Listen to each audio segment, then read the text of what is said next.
Nothing's changed. Yeah, I'm about my process in my week this week against the Seahawks, and that's it. So. How cool does it feel to run off the field in Philly last week, having all those Niner fans there chanting your name? That had to be kind of a cool moment for you.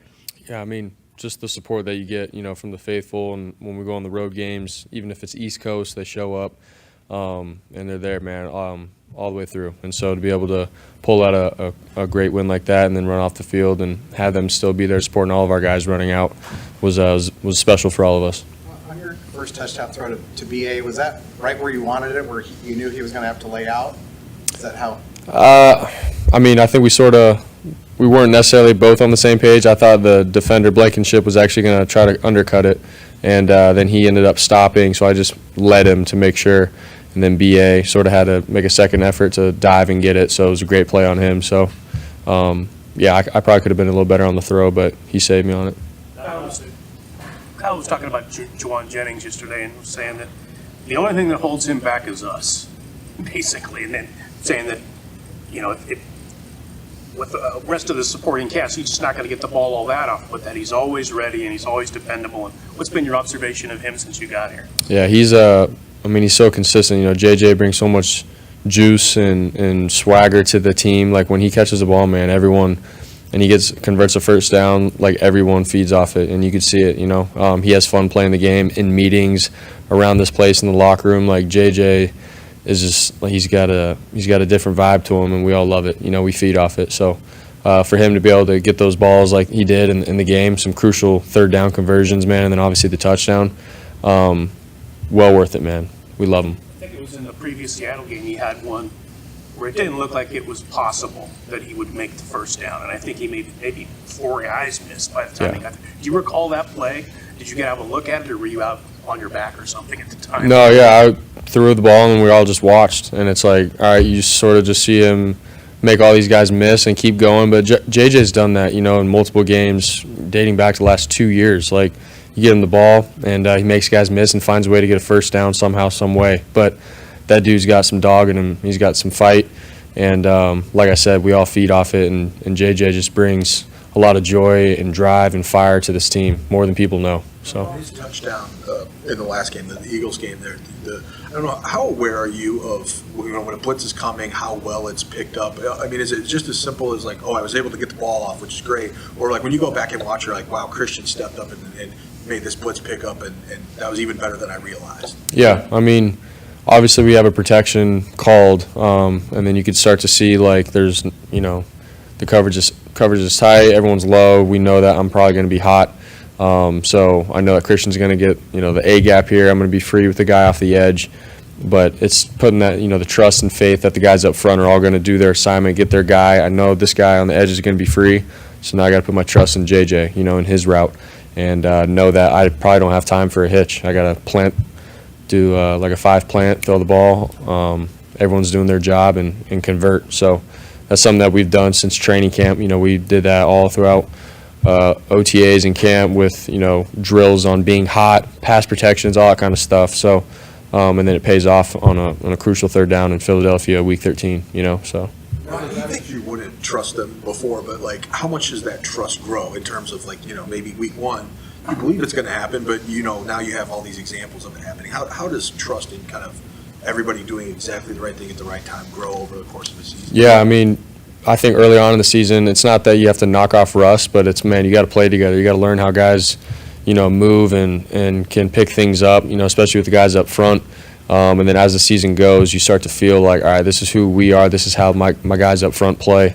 This is where I can step up in the pocket, and then obviously trust them to, pick up stuff that's coming late, like blitzes and whatnot. So they've all done a great job throughout the year. I feel like we've all gotten better. Looking at the first game in Pittsburgh till now, we have gotten better. But, there's always still some areas where we can all be better, and it starts with myself, with pocket movements and stuff. But, yeah, definitely that trust and faith has gotten better, since game 1. So I'm really excited. Rob, you face the Seahawks more than any other opponent now. What's your mindset when it comes to kind of a familiar foe like that?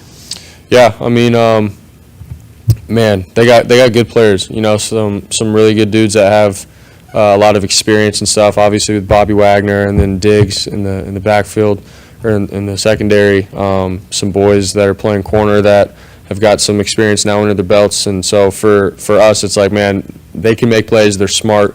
They play a bend but don't break kind of defense. And so it's always a challenge when we play them every single time. It's not like, oh, we've beaten them, so we're just going to walk in this game. It's not like that, man. It's the NFL. They're a team right now who needs to win, and so do we. And it's going to be a dogfight like it always is. So we respect the heck out of Seattle. And anytime we play them, we know it's always going to be a dogfight. So that's how we look at it. Brock, do you think you're representing the organization well right now, standing up there at the podium, wearing a backwards hat?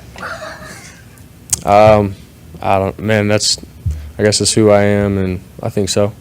So, yeah, some guys have told me in the locker room and stuff, but I don't buy into all that kind of stuff. So I'm just trying to play quarterback and win games. Brock, the Wednesday and Thursday is when you guys typically install. Is that a surprise to you as far as the game plan? Are you seeing it for the first time, or does Kyle consult with you on Monday and Tuesday about some of the things that maybe you want in the game plan that week? Or is Wednesday your first day? No, yeah, Wednesday's usually my first day. I'll go in and talk to them on the off days and just sort of get an idea of like what we're thinking. But then the first time I see the plays is on Wednesday. And, it's because they're doing all their studying and prep. They want everything to be perfect for when we see it for the first time, So, do I like it? Yeah. I trust in them. I'd like them to prepare, like as coaches, and give us the best game plan as possible, So, but it's worked, since I've been here. So. I'm not throw the Christian on the sideline on the little wheel route. Christian told me that there was an adjustment made on that play between you two before. Can you kind of specify what you did, and how much did the trust aspect work into that? Because that ball seemed to come out before he was even close to making his move against the linebacker. Yeah, earlier in the game, he ran a route that wasn't exactly that route, but a route that was similar. And he said, once we get to that third down route that you're talking about, he said, I'm going to set him up, like I did on this last route, and sort of go outside a little bit and then take it up. And so we had talked about it on the sideline. He's the one that came up and told me, what he expects, and I trusted him. And so once that third down came around, he made his move, and then sure enough went up the field, got the backer to bite, and it was a huge third down conversion. So that was props to him. Brock, you always talk about the process and focusing on just the challenge of getting better. Are you able to appreciate just how well you have played and are playing? In a sense, but man, like I said before, like there's so many areas I feel like I can get better, really. Just within the operation of our offense, some reads, being consistent. Like I look at that last game and I look at the first, 2 drives, and it's like, man, we're a couple plays away from, really having our foot on the gas pedal from the jump, and so that's where I'm hard on myself. And so I sort of look at those things, and I always want to get better in that area. But at the same time, man, playing in the NFL, winning some games, you do have to, I think, take a step back and be able to look at it and be thankful for what's going on. But obviously we have a bigger goal at mind, and that's where I have to, stay even-keeled and keep chipping forward. So. Coming off the sideline, how quickly are you aware of what you should have done or could have done before you get there? Like after the play is gone, you're going to the bench to talk to coaches. How quickly do you know where you could have done better? Yeah, I feel like in the heat of the moment, obviously, if something doesn't go our way or my way, in terms of, my read, my throw, whatever it is, and I'm jogging off the field, it's like I feel like I sort of have an idea of like where I was wrong. But I always love hearing, feedback and stuff from Greasy, Sam and Brandon, and then obviously Shanahan. Every once in a while he'll chime in, but I feel like it's sort of a thing where as I'm jogging off, it's like, dude, you should have done this, you should have done that. But at the same time, you play 4 quarters for a reason, so I can't let it get to me. I have to, learn from it quick and then make adjustments and then go try to be successful the next time I'm on the field. So. I appreciate your not pouring over your stats, but your stats, like this franchise has had Joe Montana and Steve Young and other guys, John Brody. I can tell you who that is later. Anyway, you're on pace. Your numbers would set franchise records, and some of them would be like in the top 20 in NFL history, like passer rating, completion percentage, yards per attempt. Again, I know you're not like sweet, at this point, but considering where you were not that long ago to, that type of stuff, do you ever like have a moment where you're like, dang, this is pretty wild? I guess in a sense, for me, man, I've always known that this whole thing, just life in itself, is just a process. You know, you can't just wake up one day and graduate high school and then be like, all right, I'm going to go play in the NFL in a couple years. It's like, no, I have to go, you know, earn the respect of the guys in my college program. I got to start. I got to win games. I got to get experience. Once I get to the NFL, there's a process of doing it all over again. And so I've just taken it one step at a time, and then once I get my opportunity, all I'm focused on is trying to play quarterback and win games for the Niners, and then all the other stuff, you know, sort of just happens as you go. So I don't wake up in the morning thinking I'm going to do this or that. It's how can I be the best today? How can I handle my business for the guys in the locker room and this organization, and everything else sort of falls into place. So